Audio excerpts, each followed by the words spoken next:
Good morning students. बेटा आज date है 22 अक्टूबर 2021। क्लास 7th मैथ्स की हम वर्कशीट नंबर 25 करेंगे, जिसका सब टॉपिक है आंकड़ों का दंड आलेख द्वारा निरूपण। बेटा हमें पता है जो भी हम किसी भी चीज़ से रिलेटेड डाटा इकट्ठा करते हैं, इंफॉर्मेशन इकट्ठे करते हैं, वो आंकड़े कहलाते हैं। अब उनको हम दंड आलेख को बेटा इंग्लिश में बोलते हैं बार ग्राफ। इसके द्वारा हम उसे निरूपण करना सीखेंगे।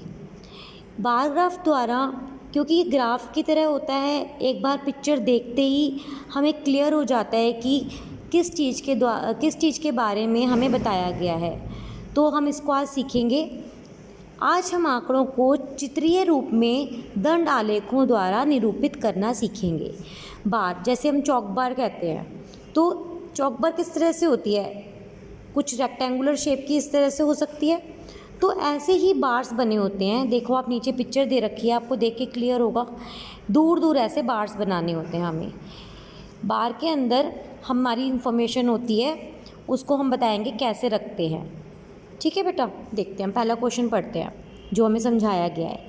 कक्षा 7वीं की कक्षा अध्यापिका ने सप्ताह के प्रत्येक दिन कार्यपत्रक भेजने वाले विद्यार्थियों के निम्न आंकड़े प्राप्त किए। दिन दिए हुए हैं सोमवार, विद्यार्थियों की संख्या 34, मंगलवार 28 बच्चे, बुधवार 45 बच्चे, गुरुवार 48 बच्चे, शुक्रवार 39 बच्चे, शनिवार 35 बच्चे। प्रतिदिन जो है दिन वाइज हमें बच्चों की संख्या दे रखी है। अब इसका क्वेश्चन पूछा है, वह इन आंकड़ों को दंड आलेख द्वारा प्रदर्शित करना चाहती है। तो अब हम उसके स्टेप्स देखेंगे। सबसे पहले क्या करते हैं? सबसे पहले तो आंकड़े संग्रहित करते हैं। तो ये आंकड़े संग्रहित हो गए। ऐसे आप किसी भी चीज़ से रिलेटेड आंकड़े इकट्ठा कर सकते हैं। फिर है एक्स अक्ष व वाई अक्ष बनाइए। देखिए बेटा, चित्र की तरफ आते हैं। जो नीचे ये सीधी रेखा दिख रही है आपको, ये हमारा है एक्स अक्ष। ठीक है, इसको एक्स एक्सिस भी बोलते हैं।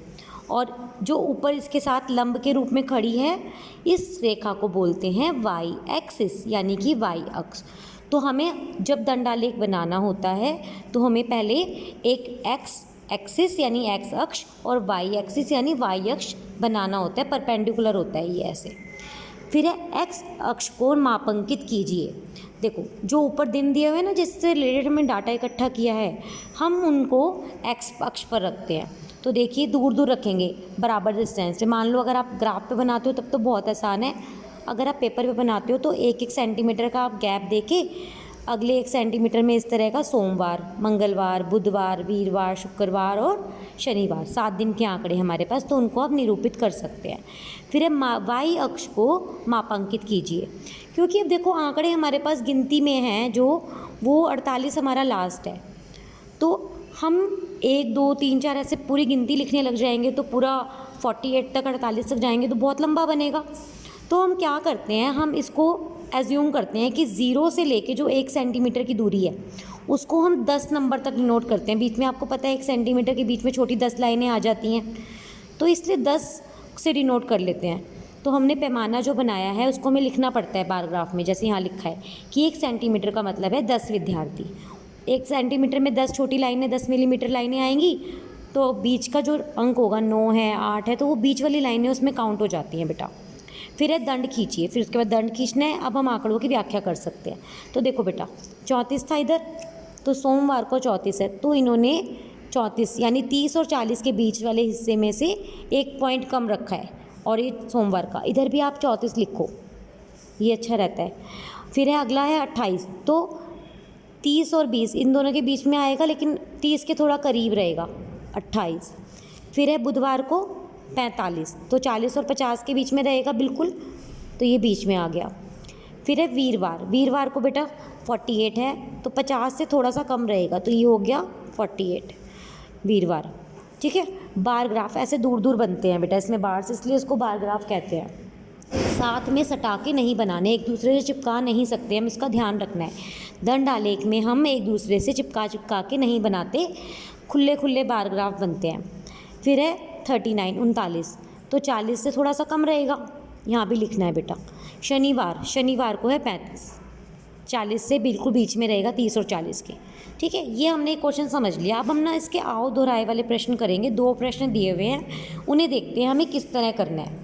देखो, पहला प्रश्न है, छात्रों के समूह के द्वारा 6 कक्षाओं का सर्वेक्षण किया गया, जिसमें घर से पढ़ाई करने के साथ प्रतिदिन माइंडफुलनेस का अभ्यास करने वाले विद्यार्थियों की संख्या जो 100 में से है निम्न प्रकार से दी गई है।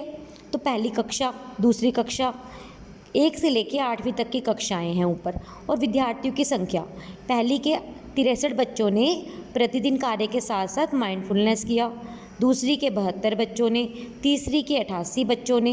इस तरह से हमें ये आंकड़े दिए गए हैं। अब दंडालेख बनाना है। तो बेटा ये देखिए, ये मैंने आपके लिए दंडालेख, आप ऐसे ग्राफ पेपर लेंगे, ग्राफ पेपर पे बहुत अच्छे से बनता है क्योंकि, ठीक है, तो देखेंगे। सबसे पहले हम नीचे जो है कक्षा को दर्शाएंगे। देखेंगे बेटा, ये हमारी कक्षा है, कक्षा को हम नीचे x एक्सिस पर दर्शाएंगे। ये हमने x रख दिया है यहाँ पे, और ये हमने y रख दिया है इधर। अभी देखेंगे हमारा जो काउंटिंग है वो सबसे कम 50 है, 50 से शुरू है, उससे कम कोई नहीं है। तो हम अगर 0, 10, 20 लगाते तो वो 10, 20, 30 बहुत देर तक 50 तक खाली खाली जाता। उसके लिए इस बार ग्राफ में इस तरह से हम जिगजैग बना देते हैं, यहाँ तक की, ये ऊपर नहीं है बेटा, यहाँ तक की है, और हम 50 लगाते थे। इसका मतलब ये है कि 50 तक चला गया सीधा ये हमारा बार ग्राफ।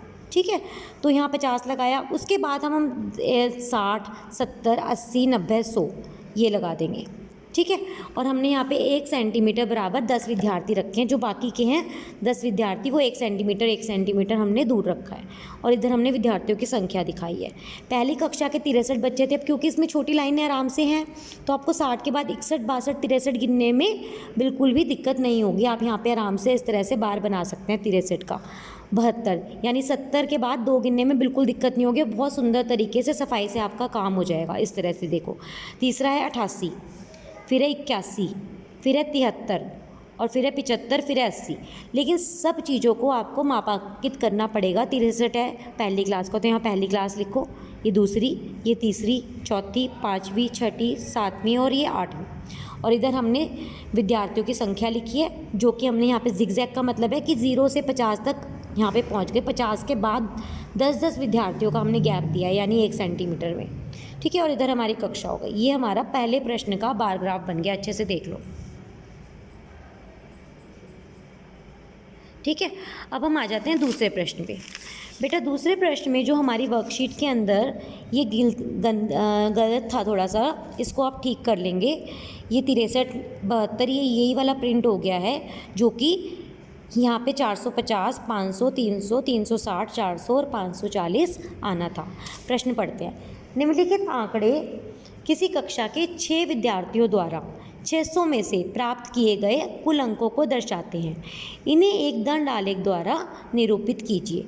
तो 6 बच्चे हैं, उनके 600 में से कितने नंबर आए हैं वो हमें दिए गए हैं। अजय के 450, बाली के 500, दीप्ति के 300, फयाज के 360, गीतिका के 400 और हरी के 540 नंबर आए हैं। तो बेटा हमने इस तरह से ये बनाया, और हमने इसके अंदर जिगजैग ना लेके इसको मैंने बाद में सीधा कर दिया। बेटा ये सीधा है, यहाँ से 100, 200 ही ले लिया, 100, 200, 300, 400, 500, 600। अब हमारा जो 1 सेंटीमीटर है पैमाना, वो 100 विद्यार्थियों के बराबर है।